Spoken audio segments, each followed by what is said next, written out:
Coming up on Network Africa, trial of former president of Sudan, Omar al-Bashir, over the military coup in 1989 begins in Khartoum. Egyptian members of parliament approve military deployment to Libya, plus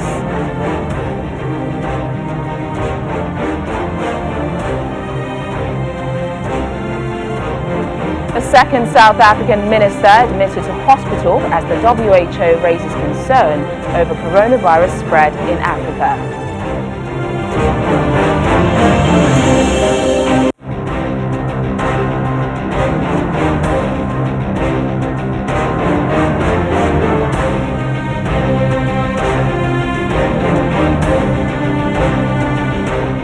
Hello and a warm welcome to the program. I'm Teniola Shoboale. We begin in Sudan, where the trial of the former president Omar al-Bashir has started in the capital Khartoum. He's facing charges over the military coup that brought him into power in 1989. If convicted, the former president who ruled Sudan for 30 years could face the death penalty. Omar al-Bashir has been indicted by the International Criminal Court for alleged war crimes and genocide in the Western Darfur region. He was overthrown last year after months of pro-democracy demonstrations. We'll have more on the situation in Sudan in just a moment, but elsewhere in North Africa, Egypt's parliament has voted to authorize the deployment of its military abroad to defend national security and, in its words, fight criminals and foreign terrorists on a Western front. It's an apparent reference to neighboring Libya, where Egypt has been supporting the rebel general Khalifa Haftar, who has been forced to back from positions around the capital, Tripoli. The resolution came despite a phone call between the Egyptian leader, Abdel Fattah al-Sisi, and U.S. President Donald Trump, who's reported to have asked that nothing be done to escalate the situation in Libya. Last week, the pro-Haftar parliament in eastern Libya moved towards inviting the intervention of Egyptian troops, which have not fought abroad in nearly 30 years.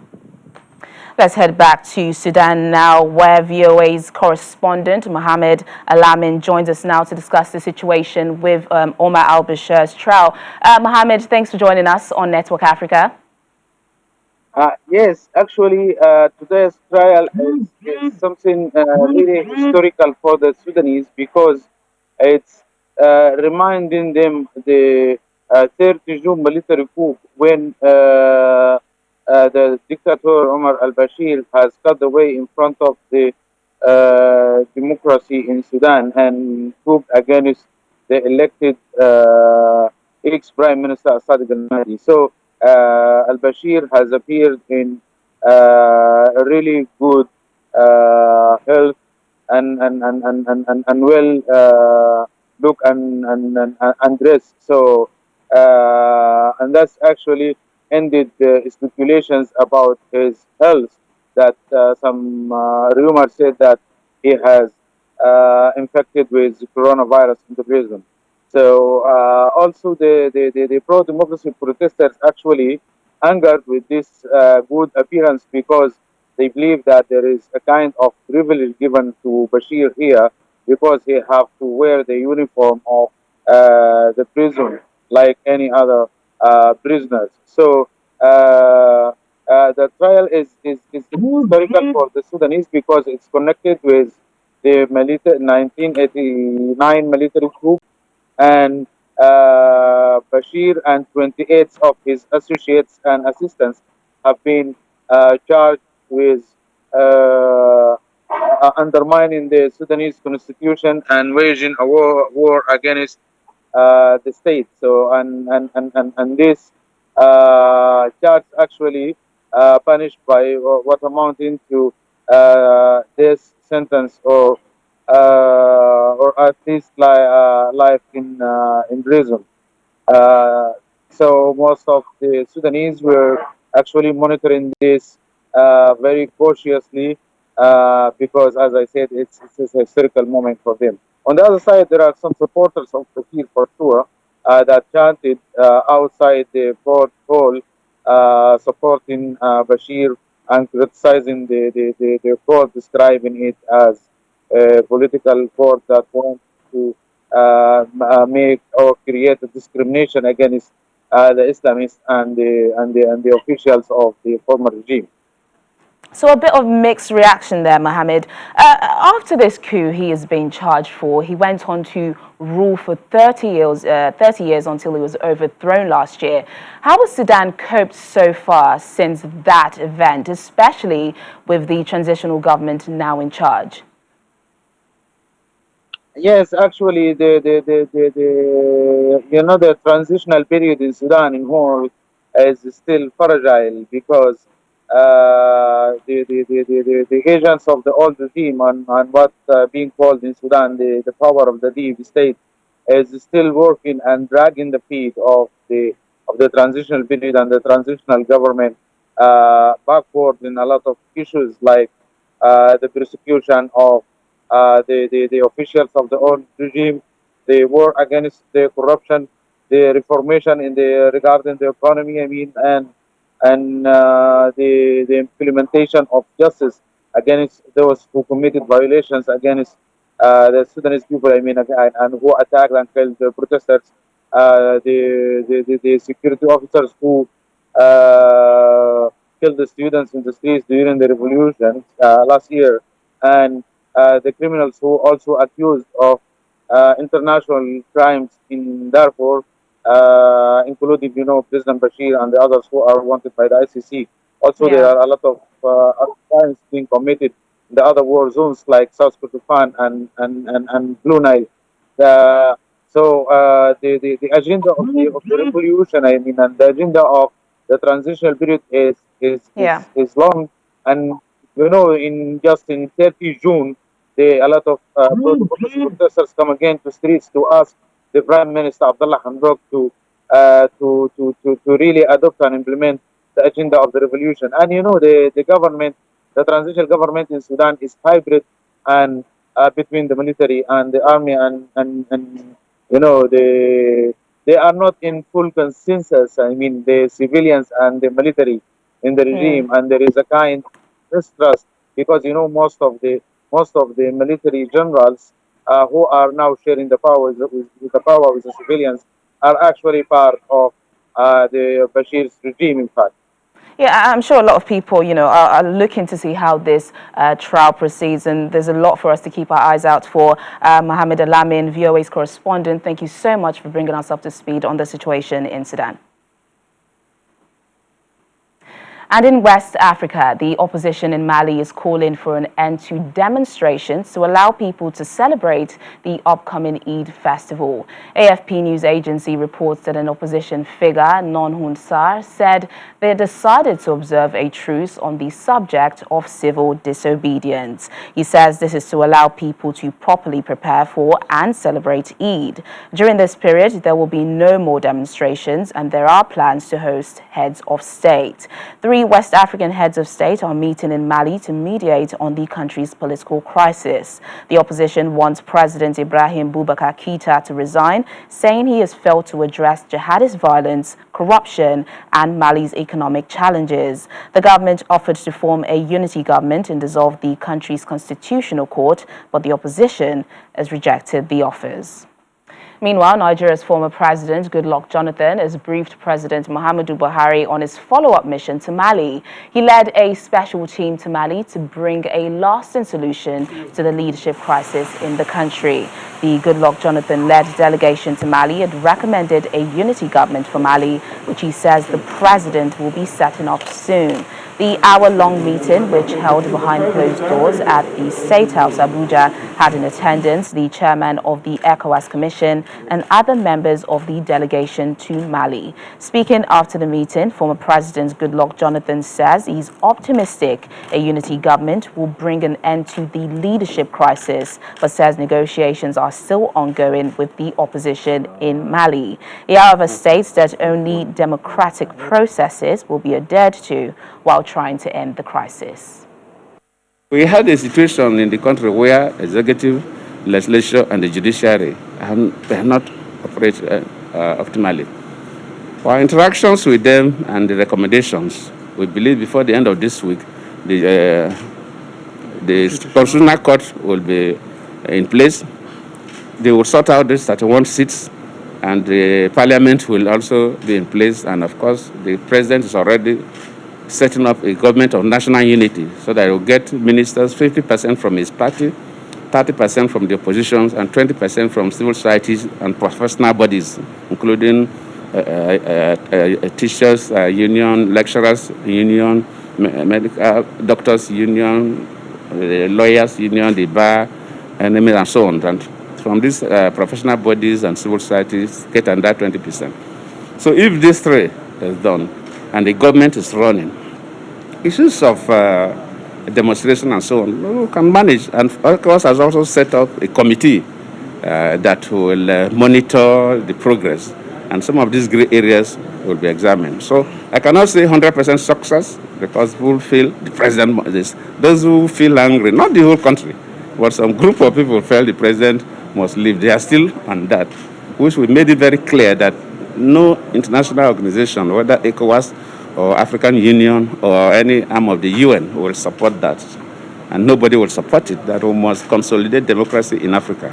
And if you elect the president democratically based on your laws, his leaving office must also be democratic. And we cannot encourage anything other than a normal democratic process.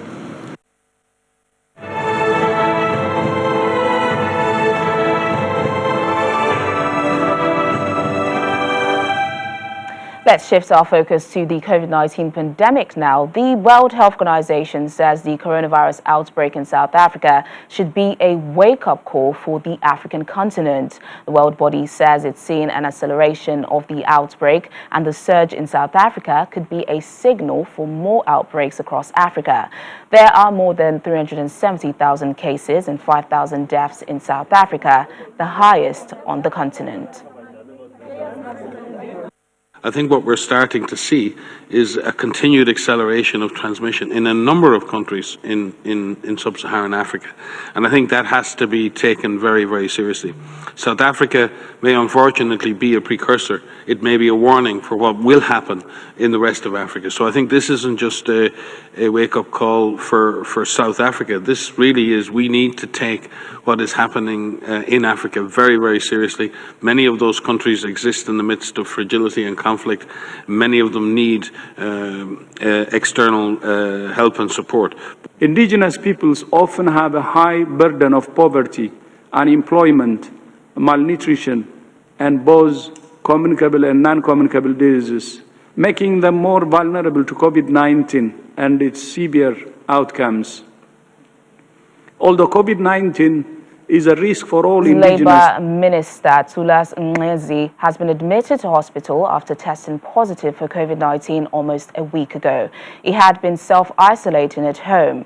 According to a government statement, he was transferred to hospital on Monday night on the advice of his doctor. He is the second cabinet minister to be hospitalized. Energy Minister Gwede Mantashe was also admitted to hospital on Monday after testing positive for COVID-19. Still to come on the program. Some Senegalese hip-hop stars are lending their rap songs to save the environment. Details in a moment. Stay with us.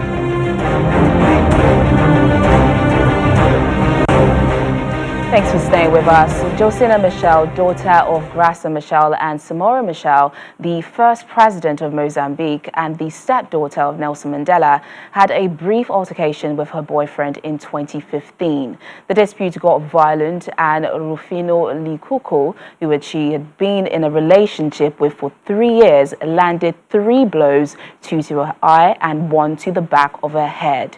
It resulted in her losing sight in her right eye. Josina went through the rest of 2015 and 2017, hoping that the justice system in Mozambique would punish her aggressor.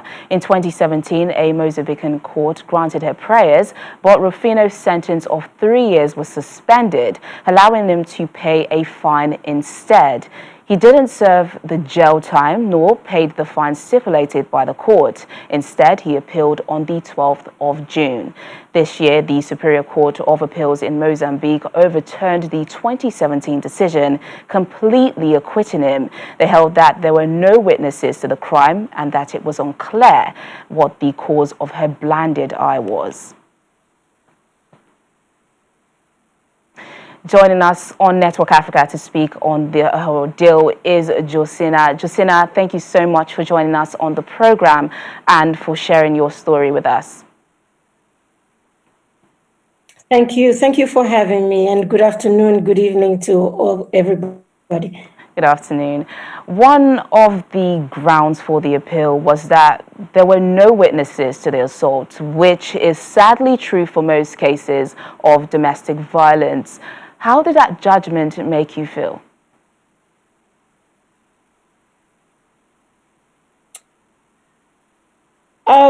It made me feel the way millions of women feel when they put their trust into a judicial system, and the judicial system turns completely against them in spite of all the evidence.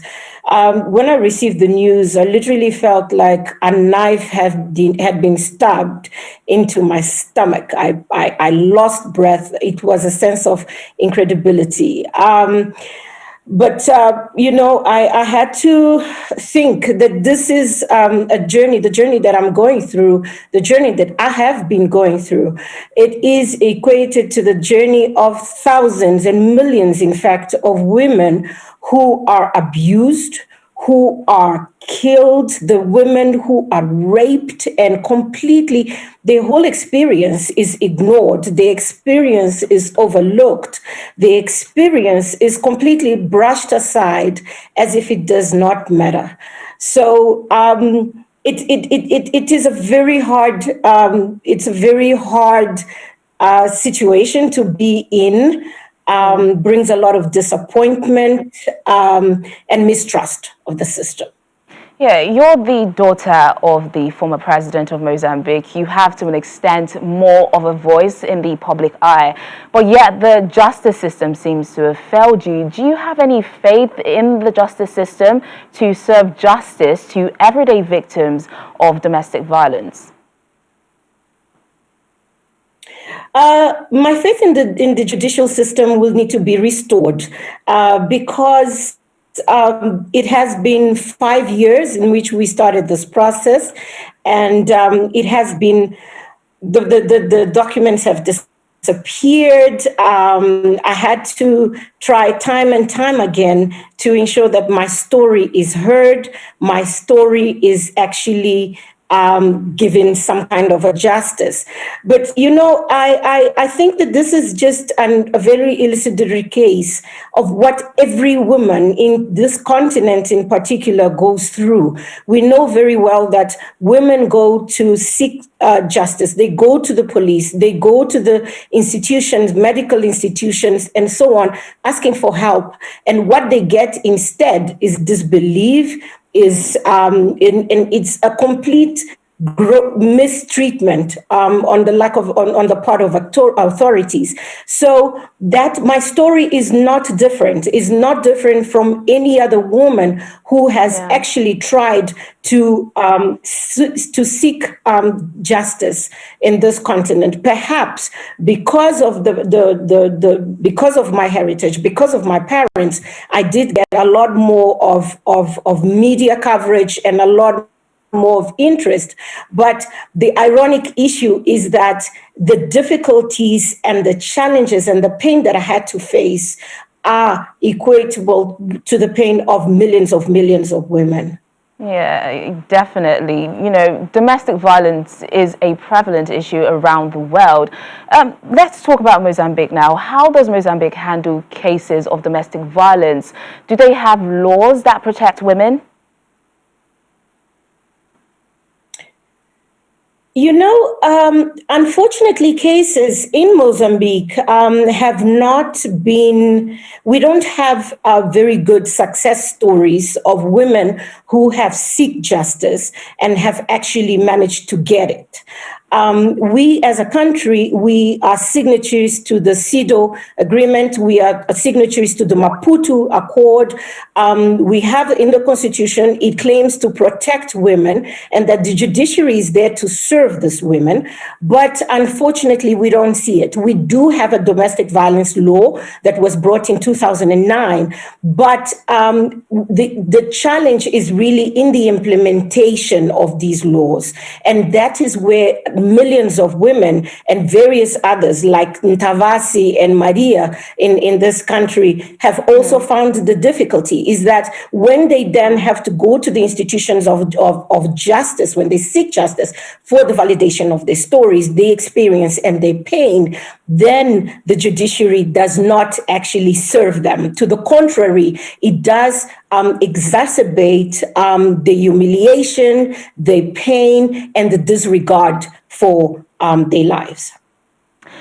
So what's next now? We know you're appealing the Mozambican Superior Court of Appeals' judgment.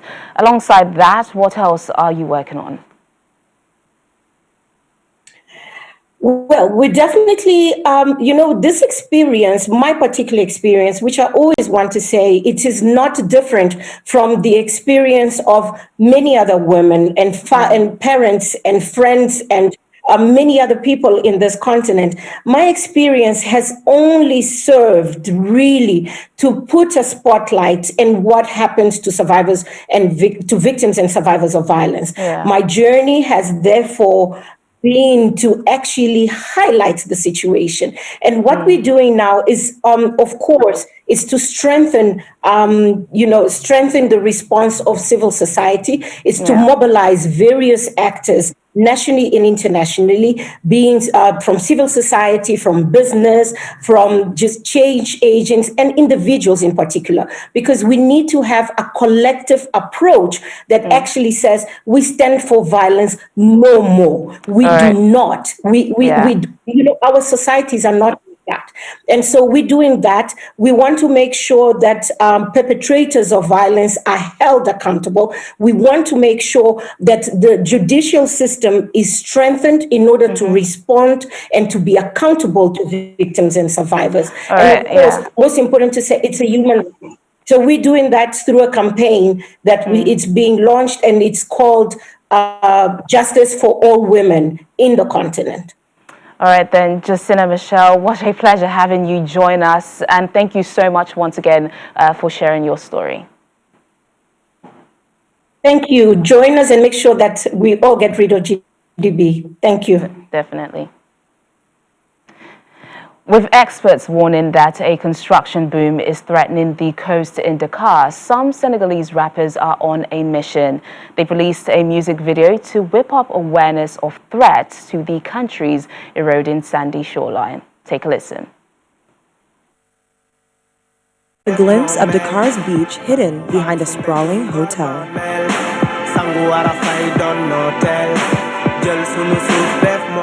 This is a video by Senegalese hip-hop artists Fou Malade and Niagas, aimed at highlighting the capital's rapidly shrinking coast amid a boom in construction. Though the scene may be fiction, Fou Malade says the problem is real. Ce qui nous appartient est en train d'être agressé. What belongs to us is being attacked, and we thought, why not write a song about it? We did not want to write a campaign song, but rather a song that has a poetic dimension to it, which would demand us what she used to be, which will remind us what she used to be. Very innovative way of raising awareness. And that's Network Africa today. Thank you so much for watching. I'm Teniola Shoboale. Bye for now.